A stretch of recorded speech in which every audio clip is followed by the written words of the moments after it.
Cambodian literature. Cambodian literature, also Khmer literature, has a very ancient origin. Like most Southeast Asian national literatures, its traditional corpus has two distinct aspects or levels.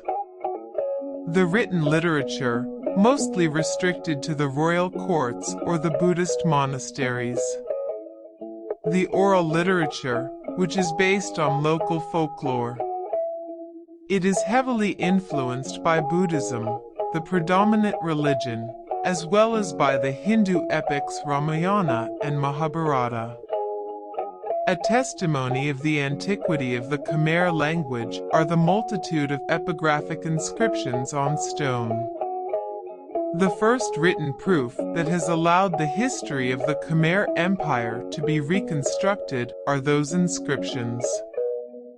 These writings on columns, stelae and walls throw light on the royal lineages, religious edicts, territorial conquests and internal organization of the kingdom. Following the stone inscriptions, some of the oldest Khmer documents are translations and commentaries of the Pali Buddhist texts of the Tripitaka written in the Khmer script. These texts were written with stencils by the monks on sugar palm leaves. They were kept in various monasteries throughout the country, and many did not escape the destruction of the Khmer Rouge. The Riamkar, Rama's legacy, is the Cambodian version of the Ramayana, the famous Indian epic. The Riamkar comes in rhymed verses and is staged in sections that are adapted to Cambodian dance movements interpreted by local artists. The current surviving literary text of Riamkar, the Khmer version of Indian epic Ramayana, dates to 16th century during the Middle Period in Khmer history.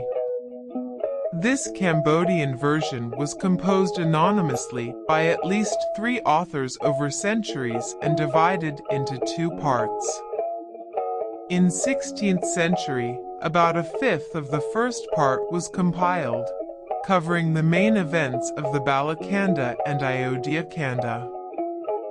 In the 17th century, it continued with the story up to Ravanus assembling the remnants of his army for the final battle with Rama.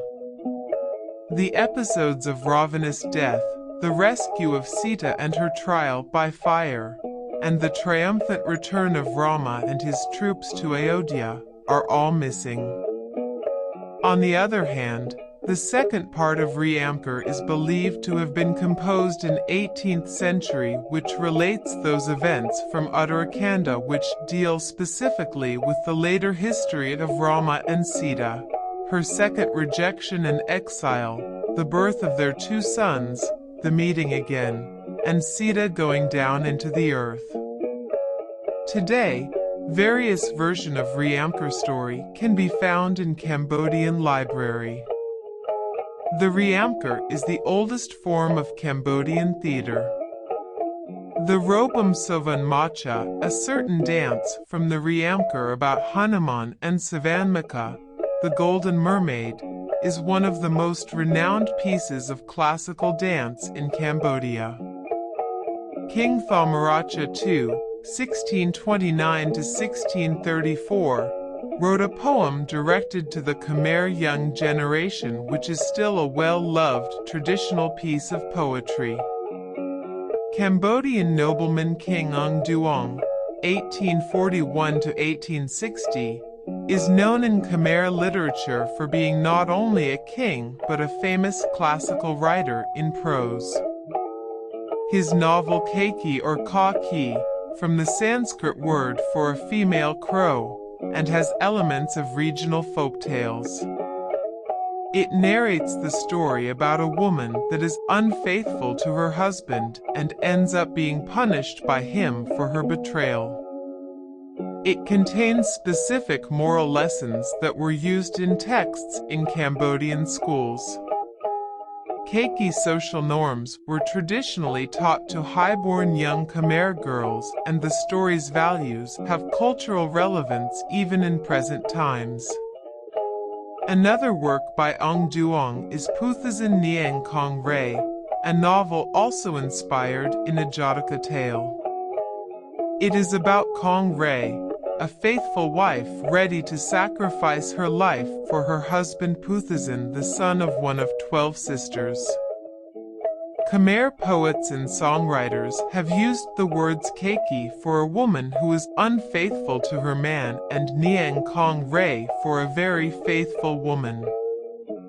The Cambodian Royal Chronicles or Cambodian Chronicles, Rajaban Savadar or Rapak Sadar, are a collection of 18th and 19th century historical manuscripts that focus on the time from around the year 1430 to the beginning of the 16th century. There exist around 34 copies of chronicles in Khmer language, along with 3 texts transcribed in Latin, Système de Missionnaires, in the French National Library. The oldest chronicle, the fragment of Ang Ang dating to 1796, was also translated into Thai language. It only describes the reign of Puram Nibanapad, or Maha Nibanapad, 1346 to 1351, to the reign of Paramaraja I, Kabana Yat, 1434 to 1438. Further works are the complete chronicle of Yukana Vansa Sarban Nan, or Nan in short, the complete chronicle of Samtek Kauva Vamjuan, or VJ, or Juan in short, the chronicle of Vat Kot Kak, KK, and the Ampel Ksatr. Khmer folklore has a rich and varied oral tradition. There are many popular legends, tales and songs of ancient origin about mythical heroes, heroines and ghosts. These were not put into writing until the 19th and 20th centuries. Before then they had been memorized and told for generations. Many of these tales borrow features and plots from the Indian epics Ramayana and the Mahabharata, as well as from the Buddhist Jataka tales. They also often show Siamese literary influence. The oral tradition legends were often extremely long stories in rhyming verses.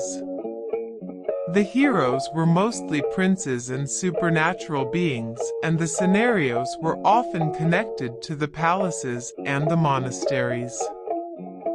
One important purpose of these legends and stories handed down for centuries was to transmit norms and values.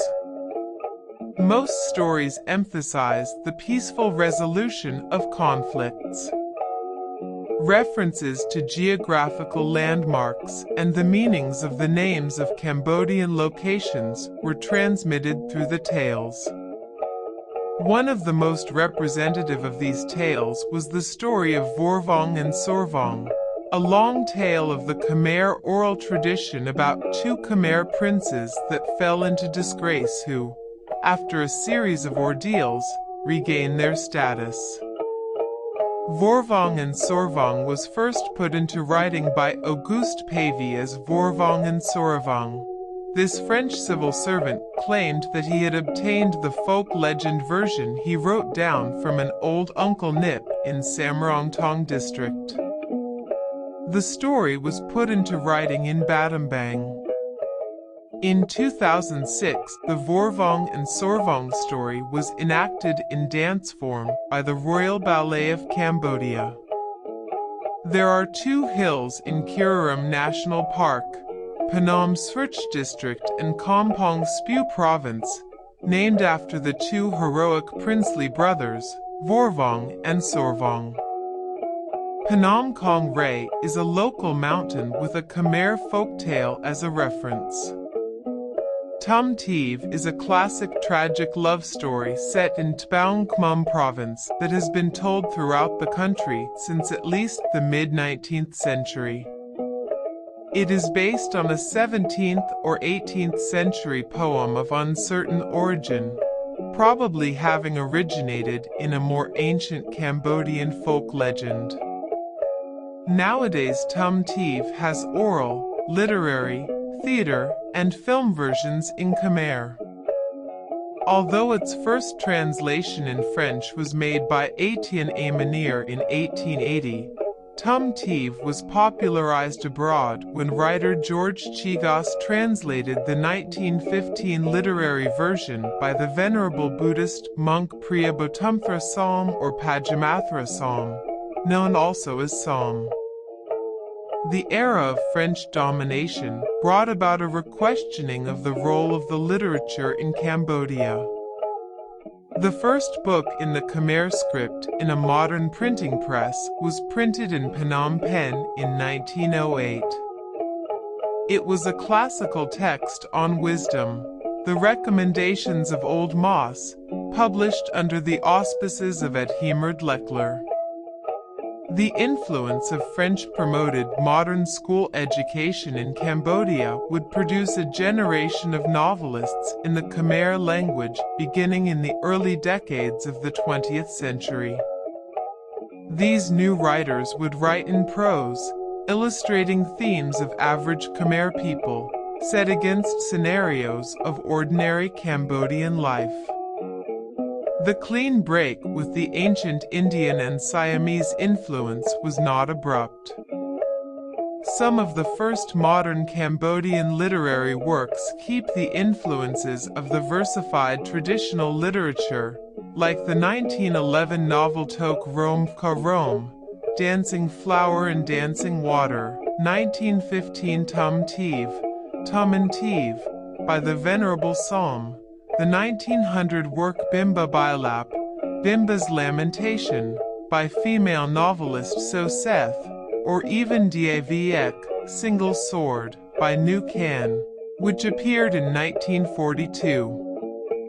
A New Sun Rises Over the Old Land, published in 1962, was the bestseller of the Sangam era. Between 1975 and 1977, under democratic Kampuchea, intellectuals were persecuted. Since Cambodian writers were largely from an urban background, they were among the people expelled from the cities in 1975 after the victory of the Khmer Rouge. During the years that followed, Khmer writers were not able to practice their skill. Like all other intellectuals, they were forced to live like peasants, doing rural farm work and heavy menial chores. Educated people had to hide their condition, and many were murdered when Khmer Rouge cadres found out about their former background. As part of Pol Pot's struggle against superstition, the Buddhist religion, which ran through most of the traditional Cambodian literature, was repressed, and Khmer Rouge cadres put a great effort into wiping away Khmer folklore. The defeat of Pol Pot's regime and the establishment of the People's Republic of Kampuchea brought about a reinstatement of the Cambodian writer's prestige, as well as a partial restoration of Buddhism as the state religion and a renewed interest in traditions and local folklore. Many intellectuals regained their former status, and there was recognition of their achievements as being in line with the national interests. The restoration of cultural life during the PRK, however, was marred by socialist-minded, pro-Soviet and pro-Vietnamese restrictions hampering creativity that would only be lifted towards the end of the 1980s under the SOC. A weight, nevertheless, had been lifted, and following the Khmer Rouge years some writers like Pitch Tum Kravel began collecting lost works and writing new Khmer poetry. Novelists such as Vedi Sang, The Price We Paid, or Navy Fim, Reflections of a Khmer Soul, wrote frank accounts of their ordeals under Pol Pot rule as part of a healing process that needed expression. Somali Mam, The Road to Lost Innocence, made a bold denunciation of human sex trafficking through her experiences. She, and other Cambodian authors that gained international attention were able to make some income through their works or translations in foreign languages. Cambodian writers in Khmer, however, still find it difficult to make ends meet. The Khmer Writers Association was re-established again in 1993 by two of its former members in order to help struggling Khmer writers.